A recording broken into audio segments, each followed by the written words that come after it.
Assalamualaikum warahmatullahi wabarakatuh. Perkenalkan, nama saya Rifki Adriani, NPM 19219191043 dari kelas 2B Pendidikan Jasmani. Di sini saya akan memaparkan materi mengenai penilaian status gizi dari mata kuliah Ilmu Gizi dengan dosen pengampu yaitu Bapak Arif Abdul Malik, MPD, dan Ibu Seli Purnama, MPD. Nah, yang pertama itu pengertian status gizi. Menurut Irianto, pada tahun 2007 adalah ekspresi dari keadaan keseimbangan dalam bentuk variabel tertentu atau dapat dikatakan bahwa suatu status gizi merupakan indikator baik buruknya penyediaan makanan sehari-hari. Menurut Cakrawati, Dewi, dan Mustika, pada tahun 2014, status gizi adalah keadaan tubuh yang merupakan hasil akhir dari keseimbangan antara zat gizi yang masuk ke dalam tubuh dan penggunaannya. Kemudian menurut Al-Matsir, pada tahun 2004 dalam Istiani, Ari, dan Ruslianti pada tahun 2013, status gizi adalah sebagai keadaan tubuh yang merupakan akibat dari konsumsi makanan dan penggunaan zat-zat gizi dengan klasifikasi yaitu status gizi buruk, kurang, baik, dan lebih. Nah, selanjutnya yaitu ada metode penilaian status gizi secara langsung, dan metode ini dibagi menjadi dua, yaitu secara langsung dan secara tidak langsung. Secara langsung seperti menggunakan antropometri, klinis, biokimia, dan biofisik. Nah, sedangkan secara tidak langsung yaitu melalui survei konsumsi, statistik vital, dan faktor ekologi. Nah, kemudian antropometri. Pengukuran antropometri adalah pengukuran terhadap dimensi tubuh dan komposisi tubuh. Pengukuran antropometri bertujuan mengetahui status gizi berdasarkan satu ukuran menurut ukuran lainnya. Kemudian pengukuran antropometri juga dapat dilakukan untuk mengetahui status gizi dengan berbagai cara, misalnya massa tubuh, pengukuran linear, atau panjang dan komposisi tubuh. Nah, massa tubuh. Penimbangan dilakukan dengan pakaian seminim-minimnya dan tubuh dalam keadaan tidak berkeringat. Kemudian menggunakan alat timbang berat badan standar dengan ketelitian sampai 100 gram. Nah, kemudian pengukuran panjang atau linear. Pengukuran dilakukan dengan sikap berdiri tegak tanpa sepatu. Pengukuran tinggi badan menggunakan pola sentimeter yang fleksibel dan tidak elastis yang ditempelkan secara vertikal pada dinding atau tiang tegak atau menggunakan alat pengukur lainnya, stadimeter atau mikrotosit. Kemudian panjang badan. Pengukuran panjang badan dilakukan pada balita umur kurang dari 2 tahun atau kurang dari 3 tahun yang bersukar untuk berdiri saat mengukur tinggi badan. Nah, kemudian lingkar kepala. Pengukuran lingkar kepala biasanya dilakukan kepada anak yang mendeteksi kelainan ukuran kepala besar atau hydrocephalus dan ukuran kepala kecil atau microcephaly. Lingkar dada. Pengukuran lingkar dada dilakukan pada anak berusia 2-3 tahun. Rasio lingkar dada dan lingkar kepala dapat digunakan sebagai indikator kekurangan energi dan protein atau KEP pada balita. Kemudian lingkar lengan atas atau LLA, vitalita. Pengukuran lingkar lengan atas biasanya digunakan pada anak balita serta wanita usia subur. Kemudian tinggi lutut. Pengukuran tinggi lutut biasanya dilakukan pada usia manula karena pada manula telah terjadi penurunan massa tulang yang menyebabkan bungkuk sehingga sukar untuk mendapatkan data tinggi badan yang akurat.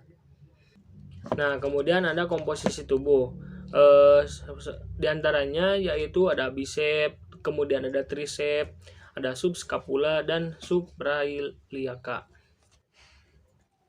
Kemudian ada penilaian klinis. Penilaian klinis atau pemeriksaan klinis adalah metode yang sangat penting untuk menilai status gizi masyarakat. Dengan menilai status jaringan epitel seperti kulit, mata, rambut, dan mukosa oral atau pada organ-organ yang dekat dengan permukaan tubuh seperti kelenjar tiroid. Kemudian ada tanda-tanda kurang gizi, kurang energi dan protein. Gejala klinis anak gizi buruk seperti wajahnya seperti orang tua, kemudian rewel, tampak sangat kurus, tulang terbungkus kulit. Kemudian iga gambang, kulit keriput, jaringan lemak subkutis sangat sedikit sampai tidak ada atau pakai celana longgar. Kemudian gejala tersebut disebut dengan marasmus. Kemudian ada gejala klinis anak gizi buruk.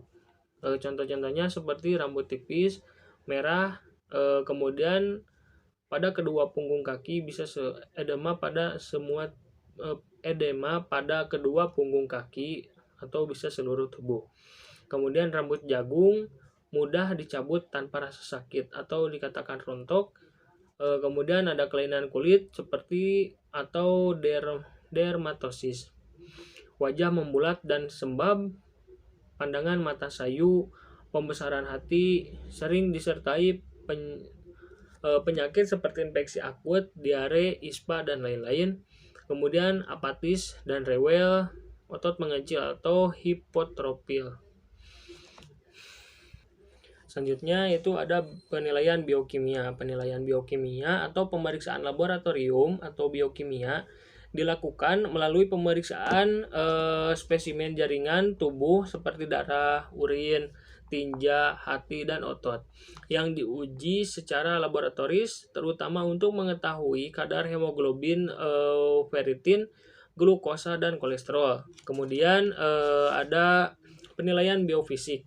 Penilaian biofisik atau pemeriksaan biofisik adalah penentuan status gizi berdasarkan kemampuan fungsi dari jaringan dan perubahan struktur dari jaringan.